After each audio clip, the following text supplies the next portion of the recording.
Sir नमस्कार। नमस्कार जी। Sir क्या शुभ नाम है आपका? रामदेव यादव। सर कहाँ से आए आप? राजा कताल गांव, जिला फिरोजाबाद, उत्तर प्रदेश का रहने वाला हूं जी। सर संत रामपाल जी महाराज से नाम दीक्षा लेने से पहले आप क्या भक्ति साधना करते थे? संत रामपाल जी महाराज की शरण में आने से पहले मैं ब्रह्मा विष्णु महेश और दुर्गा जी और शंकर जी, इन्हीं की देवी देवताओं की जो घर में साधना होती है वही करते थे। सर जो साधनाएं आप पहले करते थे उनको करने से आपको क्या लाभ मिले? उनको करने से कोई लाभ तो नहीं मिले। लाभ हानि की तो वो जैसे लकीर पीट रहे थे, जैसे घर वाले करते आ रहे थे वैसे ही कर रहे थे हम भी। उनसे कोई लाभ हानि थी। सर पहले जब आप देवी देवताओं की भक्ति कर ही रहे थे तो फिर संत रामपाल जी महाराज की शरण में आने की क्या आवश्यकता आन पड़ी? एक ट्रेन में पुस्तक मिली थी, भक्ति सौदागर को संदेश। वो पुस्तक को मैंने जब पढ़ा, मैंने देखा उसमें तो कुछ हटके ज्ञान था। उसको पढ़ने के बाद मैंने वो रख दी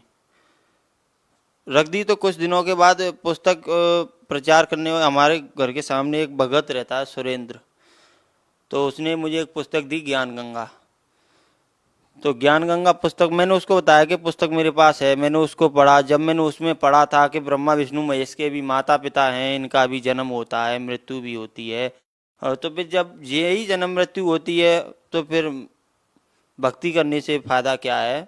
और बिल्कुल भगवान से आस्था ही हट चुकी थी पुस्तक को पढ़ने के बाद। जब ये नहीं पता था कि किधर क्या है, आश्रम जाना है या भक्ति करनी है, ये पुस्तक किस लिए बनाई है। फिर उसको पढ़ा। फिर उस भगत ने पुस्तक पढ़ने के बाद कैसेट दी थी मुझे, तत्व ज्ञान संदेश। उस कैसेट को देखने के बाद मुझे पता चला कि वास्तव में जो ज्ञान है और जो परमात्मा है, भगवान जो काम कर सकता है वो काम परमात्मा इसी जरिए से करेगा। तो इस वजह से मैं संत रामपाल जी महाराज की शरण में आया। सर जब आपने संत रामपाल जी महाराज से नाम दीक्षा ली तो सर उनसे नाम दीक्षा लेने के लिए आपने कितने पैसे दिए? नहीं सर, कोई पैसे नहीं दिए, बिल्कुल फ्री ऑफ सारे काम थे वहाँ पे। फ्री, वहाँ पर तो व्यवस्था भी फ्री थी। वहाँ रजाई गद्दे वगैरह, खाने पीने का जो भी सामान था वो सारा फ्री था। और यहाँ तक कि एक फोटो और पुस्तक भी फ्री दी गई थी जब हम वहाँ से आए थे नाम दीक्षा लेके। सर संत रामपाल जी महाराज से नाम दीक्षा लेने के बाद आपको क्या लाभ मिले? पहला लाभ तो मुझे शारीरिक लाभ हुआ।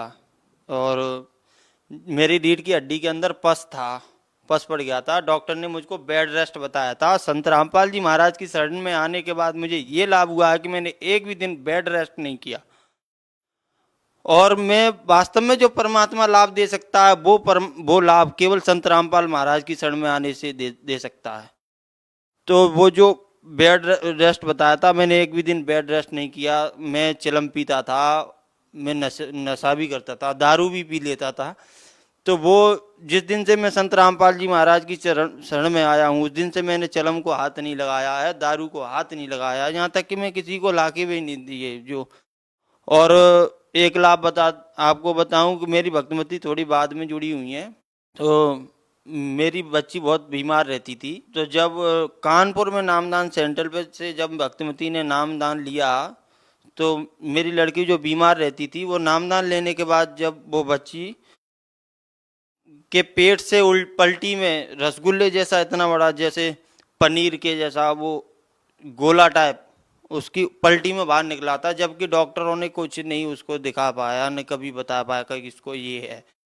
और बाकी बाकी दूध पलटती थी। 5 दिन हॉस्पिटल में भी भर्ती रही थी, उससे भी लगभग जैसा लाभ नहीं हुआ वो जो लाभ वास्तविक परमात्मा की शरण में संत रामपाल जी महाराज की शरण में आने से हुआ है।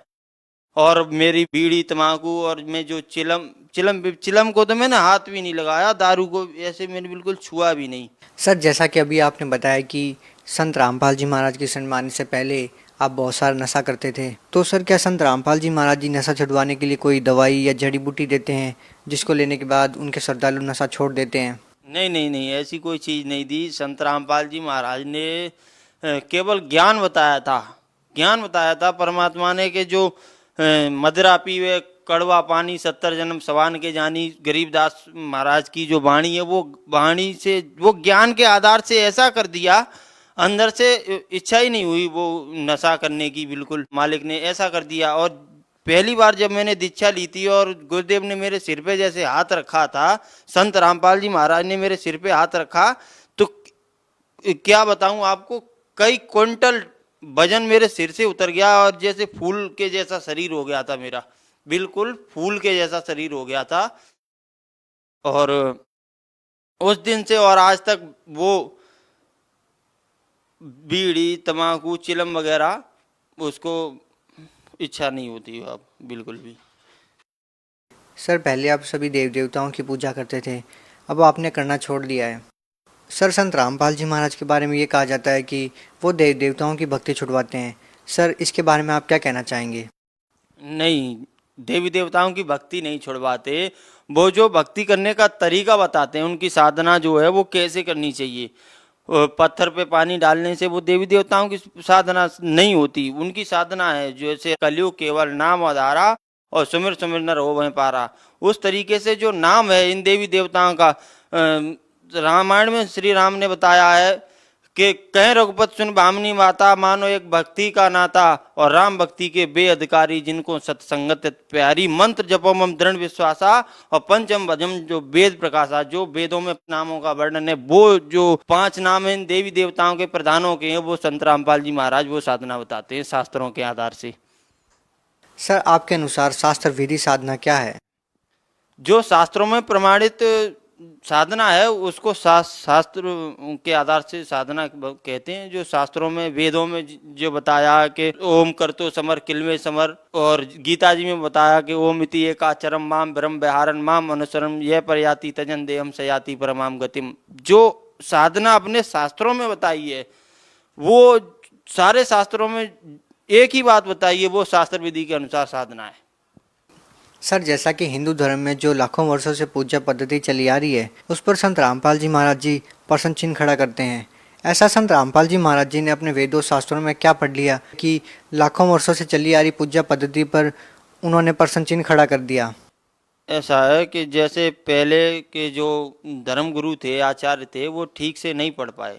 उनको जो अक्षर ज्ञान था, केवल उनको तो केवल संस्कृत भाषा जानते थे, बाकी उनको कोई आध्यात्मिक ज्ञान नहीं था।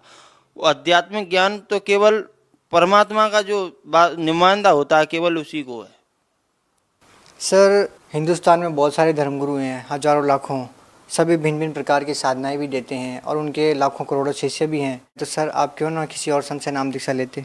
क्योंकि किसी के पास वो तत्व ज्ञान पर आधारित और शास्त्र विधि पर आधारित भक्ति नहीं है, और उनकी भक्ति करने से कोई लाभ ही नहीं है। सर आप ये बात कैसे कह सकते हैं कि किसी भी धर्मगुरु के पास ज्ञान नहीं है या उनको शास्त्रों का ज्ञान नहीं है? सर भगत समाज इस बात का निर्णय कैसे करे कि किसके पास शास्त्र अनुकूल साधना है और किसके पास शास्त्र विरुद्ध? देखिए, गीता जी में बताया है कि अर्जुन शास्त्र विधि को त्याग करके जो मनमाना आचरण करते हैं, उनको न कोई सिद्धि होती है और न कोई उनको गति प्राप्त होती है। तो फिर वो भक्ति करने से लाभ ही क्या है? भक्ति हर इंसान चाहता है, भक्ति करता है इसलिए कि हमें सुख हो और लाभ हो। जब किसी भक्ति से हमें लाभ या सुख ही नहीं है, तो वो भक्ति हम क्यों करेंगे? सर भगत समाज को क्या संदेश देना चाहते हैं? देखिए, मैं भक्त समाज को संदेश देने के तो काबिल नहीं हूँ, मगर मैं प्रार्थना जरूर करूँगा सभी भक्त समाज से कि आप एक बार जो चैनल में देखिए, हमारे गुरु जी संत रामपाल जी महाराज उंगली से रख के सारा कुछ बताते हैं कि देखिए यहाँ पे ये लिखा है, अपनी आंखों से देखिए और विश्वास करिए, मिलाइए अपने प्रमाणों को, फिर आप संत रामपाल जी महाराज की शरण में आएं और अपना कल्याण कराएं। मैं बस इतनी सी प्रार्थना करना चाहता हूँ। सर आप उन लोगों को क्या कहना चाहेंगे जो लोग आज भी संत रामपाल जी महाराज से नाम दीक्षा लेना चाहते हैं?